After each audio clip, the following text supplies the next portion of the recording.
poder da elegância na confrontação. Imagine-se no centro de uma arena verbal, com olhares atentos fixos em você. Seu oponente lança provocações, tentando desmantelá-lo com críticas mordazes ou sarcasmos mal disfarçados. A tensão é quase tangível, e todos esperam que você perca a compostura, que caia na armadilha da raiva ou da impulsividade. Mas em vez disso, com um sorriso sereno e palavras tão afiadas quanto uma lâmina de precisão, você desarma o ataque. Faz seu adversário parecer pequeno e sai da situação como a personificação da sofisticação. Essa é a arte de humilhar com classe, uma habilidade que Nicolau Maquiavel, o mestre da estratégia política do Renascimento, dominava com uma genialidade inigualável. Neste vídeo, vamos mergulhar profundamente nas táticas brilhantes de Maquiavel, explorando como suas ideias atemporais podem ser aplicadas em situações modernas para transformar conflitos em vitórias estratégicas, mantendo sempre a elegância, o controle e uma aura de superioridade intelectual. Quer aprender a destruir seus adversários com inteligência e charme, sem jamais sujar as mãos? Então prepare-se para uma jornada fascinante e continue assistindo. O legado de Maquiavel. O mestre da estratégia sutil Nicolau Maquiavel, o autor de O Príncipe e Discursos sobre Lívio, não era apenas um teórico político. Ele era um observador implacável da natureza humana, um estrategista que decifrava os jogos de poder com a precisão de um cirurgião, vivendo na Itália do século XVI, um caldeirão de intrigas políticas, traições e alianças frágeis. Maquiavel aprendeu que o poder não pertence aos que gritam mais alto ou brandem espadas, mas aos que manipulam as percepções, desarmam inimigos com astúcia e mantêm a aparência de virtude enquanto avançam seus objetivos. Em suas palavras, aquele que engana sempre encontrará quem se deixa enganar. O príncipe. Essa frase encapsula a essência de sua filosofia. O controle está na mente, não na força bruta. Mas como isso se traduz na arte de humilhar com classe? Para Maquiavel, a humilhação eficaz não é um ataque desleixado ou movido por emoção. É uma coreografia cuidadosamente planejada, uma dança verbal onde cada passo é calculado para desestabilizar o adversário, sem que você pareça o vilão. É sobre fazer o outro perceber que perdeu, enquanto você permanece intocável, com um sorriso educado e uma postura impecável.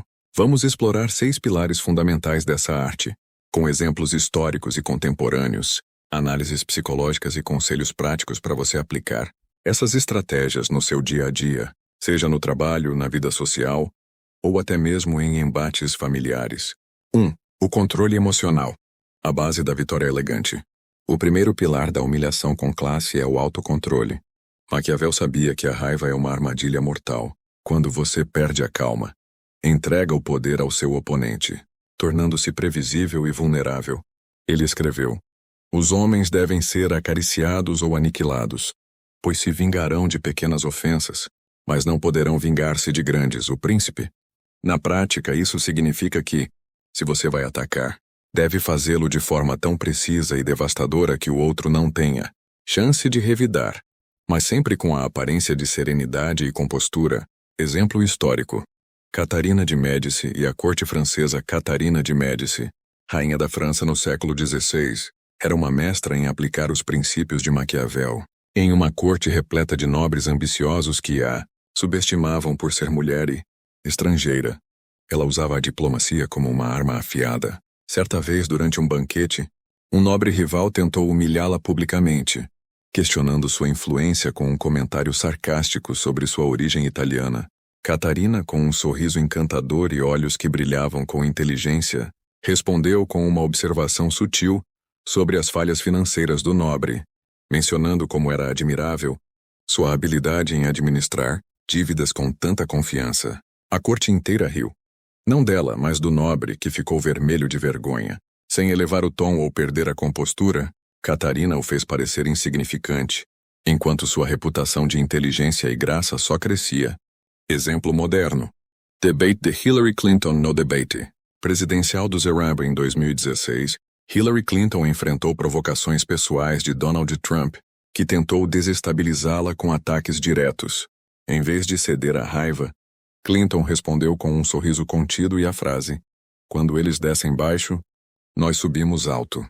Essa resposta não apenas neutralizou o ataque, mas também a posicionou como a figura mais madura e controlada, humilhando Trump indiretamente ao destacar sua falta de preparo e compostura. Embora o resultado final da eleição seja outro assunto, naquele momento, Clinton demonstrou o poder do autocontrole em transformar uma provocação em uma vitória moral. Conselho prático: quando enfrentar uma provocação, respire fundo e resista à tentação de responder imediatamente. Use o silêncio como uma ferramenta para desconcertar o outro e ganhar tempo para formular uma resposta afiada. Por exemplo, se um colega de trabalho tentar diminuí-lo em uma reunião, dizendo algo como: "Sua ideia não parece muito prática", não contra-ataque com raiva. Diga algo como: "Fascinante sua perspectiva. Talvez possamos revisá-la com mais dados na próxima reunião." A frase é educada, mas insinua que a crítica foi superficial, plantando dúvida nos outros sem confronto direto. Pratique isso em situações menores para construir confiança e naturalidade. 2. A ironia sutil. O bisturi de Maquiavel. Maquiavel entendia que a ironia, quando bem usada, é uma das armas mais letais do arsenal verbal. Ele enfatizava a importância de parecer virtuoso, mesmo quando suas intenções eram puramente estratégicas. A ironia permite que você critique alguém de forma que o público perceba a humilhação, mas o alvo não tenha como revidar sem parecer mesquinho ou paranoico. É como um bisturi preciso, afiado e quase indolor, até que o corte seja percebido. Exemplo histórico: Voltaire contra o Marquês de Sade. Voltaire, o escritor iluminista do século XVIII, era um mestre da ironia. Quando confrontado pelo Marquês de Sade, que tentava desafiá-lo com provocações públicas e escritos polêmicos, Voltaire respondia com cartas repletas de elogios exagerados, mas carregadas de sarcasmos sutis. Em uma delas, ele escreveu algo como: "Sua Excelência tem uma imaginação tão vívida que quase rivaliza com a realidade." O público captava a crítica implícita à moralidade questionável de Sade, enquanto este não podia reclamar, sem parecer que estava se vitimizando. A ironia de Voltaire era tão afiada que destruía sem deixar rastros de agressividade. Exemplo moderno: Trevor Noah e o humor político. Hoje, o comediante Trevor Noah usa a ironia com maestria no The Daily Show. Ao criticar políticos ou figuras públicas, ele o faz com um tom leve e humorístico, mas suas palavras cortam fundo. Em um segmento sobre um político que fez promessas exageradas, Noah disse: "Ele promete resolver tudo. Só falta prometer que vai fazer o sol nascer no oeste." A plateia ri, o político é ridicularizado, mas Noah mantém a fachada de estar apenas brincando. Isso é Maquiavel em ação: destruir com um sorriso, deixando o alvo sem argumentos para revidar. Conselho prático: pratique a ironia sutil em pequenas doses, para não parecer agressivo. Se alguém tenta se vangloriar às suas custas, responda com um comentário que pareça um elogio, mas que na verdade destaque uma falha. Por exemplo, se um colega se gaba de um projeto mal feito, dizendo "fiz isso em tempo recorde", responda: "Nossa, sua confiança nesse resultado é realmente inspiradora." O tom é amigável, mas a mensagem implícita é clara: a qualidade deixou a desejar. Use com moderação. A ironia perde força se for óbvia demais ou usada com frequência. 3. O poder da narrativa, moldando a percepção Maquiavel. Sabia que o verdadeiro poder está em controlar a narrativa. Em O Príncipe, ele aconselha que o governante deve sempre parecer justo e virtuoso, mesmo quando suas ações são questionáveis. Na humilhação elegante, isso significa fazer com que o outro pareça pequeno, sem que você precise parecer cruel. A chave está em moldar como os outros percebem a situação, direcionando a atenção para suas qualidades e as fraquezas do adversário. Exemplo histórico: Cleópatra e Marco Antônio. Cleópatra, a rainha do Egito, era uma estrategista brilhante que dominava a arte da narrativa. Quando Marco Antônio tentou confrontá-la publicamente para reforçar sua autoridade, ela virou o jogo com uma jogada genial. Em vez de discutir ou ceder, Cleópatra organizou um banquete suntuoso, tratando Antônio com deferência exagerada, mas de forma que todos vissem que ela controlava a situação. Cada gesto, cada palavra, reforçava a ideia de que Antônio dependia dela, não o contrário. A narrativa que se formou foi devastadora. Ele saiu humilhado, mas sem uma única palavra ofensiva de Cleópatra. Exemplo moderno: Michelle Obama e a narrativa moral. Em 2016, Michelle Obama deu uma aula de narrativa durante um discurso em resposta a ataques pessoais. Em vez de revidar diretamente, ela disse: "Quando eles descem baixo, nós subimos alto." Essa frase não apenas neutralizou as críticas, mas criou uma narrativa de superioridade moral que ressoou com milhões de pessoas. Michelle humilhou seus detratores sem citar nomes, mantendo-se acima da briga e reforçando sua imagem como uma figura de classe, integridade e inteligência. Conselho prático: controle a narrativa com ações, não apenas palavras. Se alguém tenta roubar o crédito pelo seu trabalho, não o confronte diretamente. Isso pode fazer você parecer mesquinho. Em vez disso, apresente seus resultados de forma tão clara e impressionante que a tentativa do outro pareça insignificante. Por exemplo, em uma reunião, destaque os detalhes do seu trabalho com confiança e dados concretos, mencionando casualmente sua contribuição. "Fiquei feliz em liderar essa parte do projeto, especialmente porque conseguimos esses resultados." Deixe que os outros tirem suas próprias conclusões sobre quem realmente merece o crédito. 4. O silêncio estratégico. Menos é mais Maquiavel. Entendia que o silêncio pode ser mais poderoso que 1000 palavras. Em discursos sobre Lívio, ele observa que grandes líderes sabem quando falar e quando calar. Na humilhação elegante, o silêncio é uma arma devastadora, pois força o outro a preencher o vazio com suas inseguranças, enquanto você mantém o controle total da situação. Exemplo histórico: Abraham Lincoln e o debate Abraham Lincoln, conhecido por sua paciência e sabedoria, usava o silêncio como arma. Durante um debate, quando um oponente o atacou com insultos pessoais, Lincoln apenas sorriu e fez uma pausa longa, antes de responder com uma observação calma e lógica. O silêncio deixou o oponente visivelmente desconfortável, mexendo com sua confiança, e a resposta de Lincoln pareceu ainda mais poderosa por causa da pausa estratégica. Ele transformou a agressividade do outro em uma oportunidade para brilhar. Exemplo moderno: Meryl Streep no Globo de Ouro. Em 2017, Meryl Streep usou o silêncio de forma magistral em seu discurso no Globo de Ouro. Ao abordar questões políticas sensíveis, ela fez pausas estratégicas, deixando o público absorver o peso de suas palavras. Quando criticou indiretamente uma figura pública, o silêncio antes da frase final aumentou o impacto, tornando a crítica inesquecível sem ser agressiva. O silêncio amplificou a força de sua mensagem, mostrando que menos pode ser muito mais. Conselho prático: use o silêncio para desestabilizar. Se alguém o provoca, faça uma pausa. Olhe nos olhos da pessoa e responda com calma. Por exemplo, se um colega faz um comentário sarcástico sobre seu trabalho, como achei que você faria algo mais impressionante, apenas sorria, pause por alguns segundos e diga: interessante. Vou considerar essa perspectiva. A pausa cria tensão, e sua resposta calma sugere superioridade, deixando o outro sem chão. Pratique o timing do silêncio em conversas cotidianas para torná-lo natural. 5. Plantar a dúvida. O veneno lento de Maquiavel era um mestre em plantar sementes de dúvida na mente dos outros.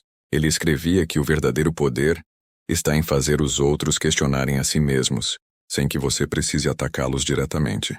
Na humilhação elegante, isso significa fazer seu oponente duvidar de sua própria posição, competência ou credibilidade, enquanto você mantém uma fachada de neutralidade. Exemplo histórico: Elizabeth Primor e a corte inglesa. Elizabeth Primor, rainha da Inglaterra, era especialista em manipular a corte, com perguntas aparentemente inocentes que expunham as fraquezas de seus rivais. Quando um cortesão se vangloriava de sua lealdade, tentando ganhar favores, ela perguntou: "E como posso ter certeza de que sua lealdade não é apenas uma máscara para a ambição?" A dúvida plantada enfraqueceu a posição dele perante os outros, sem que Elizabeth precisasse fazer acusações diretas. Era um golpe sutil, mas devastador. Exemplo moderno: Elon Musk nas redes sociais. Elon Musk frequentemente usa perguntas curtas para plantar dúvidas sobre seus críticos nas redes sociais. Quando um jornalista o criticou no Twitter, Musk respondeu com um simples: "Você já verificou os fatos que está citando?" A pergunta aparentemente educada sugeriu que o jornalista era descuidado, sem que Musk precisasse insultá-lo. A dúvida plantada fez o jornalista perder credibilidade perante seus seguidores, enquanto Musk parecia apenas estar buscando esclarecimentos. Conselho prático. Faça perguntas que forcem o outro a se explicar. Se alguém tenta humilhá-lo, responda com algo como interessante. O que te levou a pensar assim? Ou poderia compartilhar os dados que embasam essa opinião. Isso coloca a pessoa na defensiva e faz com que ela revele suas próprias fraquezas. Use um tom neutro para manter a aparência de curiosidade genuína, o que torna a tática ainda mais eficaz. 6. A psicologia da humilhação. Elegante. Explorando o ego além das táticas práticas. É crucial entender a psicologia por trás da humilhação elegante. Maquiavel sabia que os seres humanos são movidos por ego, inseguranças e a necessidade constante de validação. Ao atacar o ego de alguém de forma sutil, você explora essas fraquezas, sem parecer cruel. A humilhação elegante funciona porque atinge o adversário onde ele é mais vulnerável. Sua autoimagem. Por exemplo, quando você usa ironia, está desafiando a percepção que o outro tem de si mesmo, mas de forma que ele não possa revidar sem parecer inseguro. Quando usa o silêncio, força o outro a confrontar suas próprias dúvidas internas. E quando controla a narrativa, redireciona a atenção para suas qualidades, fazendo o outro parecer inferior em comparação. Maquiavel entendia que o ego é o calcanhar de Aquiles da maioria das pessoas, e explorar isso com sutileza é o que torna a humilhação elegante tão poderosa. Exemplo histórico. Benjamin Disraeli versus William Gladstone. No século XIX, os políticos britânicos Benjamin Disraeli e William Gladstone eram rivais ferozes. Durante um debate parlamentar, Gladstone tentou ridicularizar Disraeli com um ataque verborrágico, criticando suas políticas com veemência. Disraeli, com sua calma característica, respondeu: "O honorável cavalheiro deveria economizar sua eloquência para quando tiver algo de valor a dizer." A frase, dita com um leve sorriso, fez a Câmara rir e humilhou Gladstone sem que Disraeli precisasse recorrer a insultos. Ele explorou o ego de Gladstone, sugerindo que sua fala era vazia, e venceu o confronto com pura classe. Exemplo moderno. Oprah Winfrey e a entrevista com Meghan e Harry. Na entrevista de 2021 com Meghan Markle e o príncipe Harry, Oprah Winfrey demonstrou maestria em conduzir a narrativa. Suas perguntas aparentemente neutras, como "o que você sentiu quando isso aconteceu?" ou "como você lidou com essa pressão?", levaram Meghan a revelar detalhes que abalaram a imagem da família real, sem que Oprah precisasse fazer acusações diretas. A entrevista foi um exemplo perfeito de humilhação elegante, com Oprah mantendo a compostura enquanto a narrativa se desenrolava, expondo fraquezas sem jamais parecer agressiva. Conselho prático. Identifique o ponto fraco do ego do seu oponente. Seja vaidade, insegurança ou necessidade de validação, e use isso a seu favor. Por exemplo, se alguém se gaba constantemente, faça um comentário que elogie sua confiança, mas insinue que ela não é respaldada por resultados. Sua paixão por se destacar é admirável. Estou ansioso para ver os números que comprovam isso. A frase parece um elogio, mas planta a dúvida sobre a competência da pessoa. Aplicando a arte no dia a dia. Cenários práticos. Agora que exploramos os pilares da humilhação elegante, vamos ver como aplicá-los em cenários comuns do dia a dia. No trabalho. Lidando com um colega arrogante. Imagine que um colega constantemente tenta roubar o crédito pelo seu trabalho em reuniões. Em vez de confrontá-lo diretamente, use a narrativa a seu favor. Na próxima reunião, apresente seu trabalho com clareza, destacando detalhes específicos que só você poderia saber. Quando desenvolvi essa estratégia, foquei em X e Y, o que resultou em Z. Se o colega tentar intervir, use uma pergunta sutil para plantá-lo na defensiva.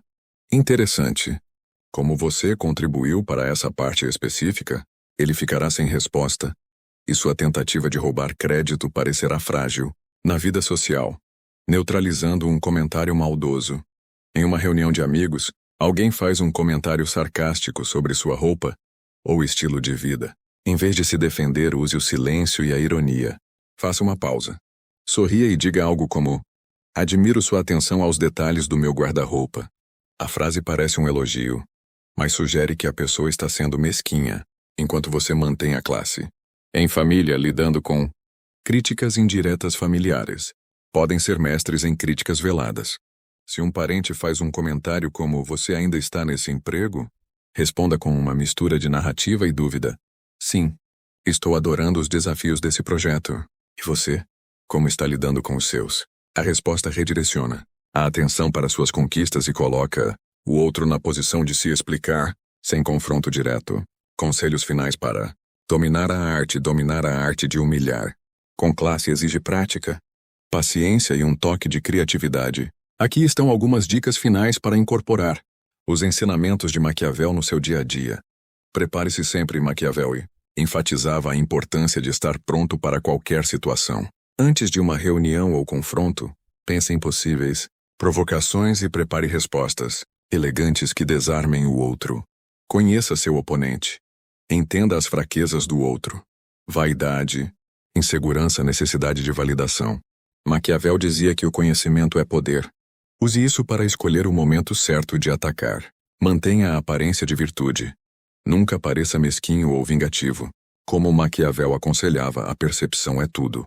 Faça com que suas ações pareçam justas, mesmo quando são calculadas. Pratique a paciência. A humilhação elegante é um jogo de longo prazo. Não se apresse. Deixe seu oponente cavar a própria cova com suas ações. Use o humor com moderação. Um toque de humor pode desarmar até o adversário mais agressivo.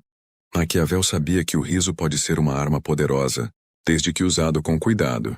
Aprimore sua comunicação. A escolha das palavras é crucial. Pratique falar com clareza, calma e confiança, mesmo sob pressão. Gravar suas respostas e analisá-las pode ajudar a refinar sua entrega. Conclusão.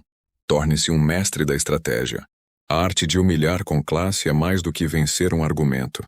É sobre dominar a mente dos outros, moldar percepções e sair de qualquer confronto com a cabeça erguida. Nicolau Maquiavel nos ensinou que o poder está na estratégia, na paciência e na habilidade de fazer seus oponentes se curvarem, sem que percebam que foram derrotados. Ao incorporar essas táticas, autocontrole, ironia sutil, narrativa, silêncio, dúvida e exploração do ego, você não apenas ganha batalhas, mas constrói uma reputação de inteligência, sofisticação e controle inabalável. Agora é com você. Coloque essas estratégias em prática e transforme seus confrontos em vitórias elegantes. Se este vídeo te inspirou a repensar como lidar com conflitos e a dominar a arte da estratégia, não se esqueça de se inscrever no canal, deixar aquele like para apoiar nosso conteúdo e compartilhar nos comentários como você usaria essas táticas no seu dia a dia. Queremos ouvir suas histórias, ideias e experiências. Vamos juntos dominar a arte de vencer com classe e fazer de cada confronto uma obra-prima estratégica.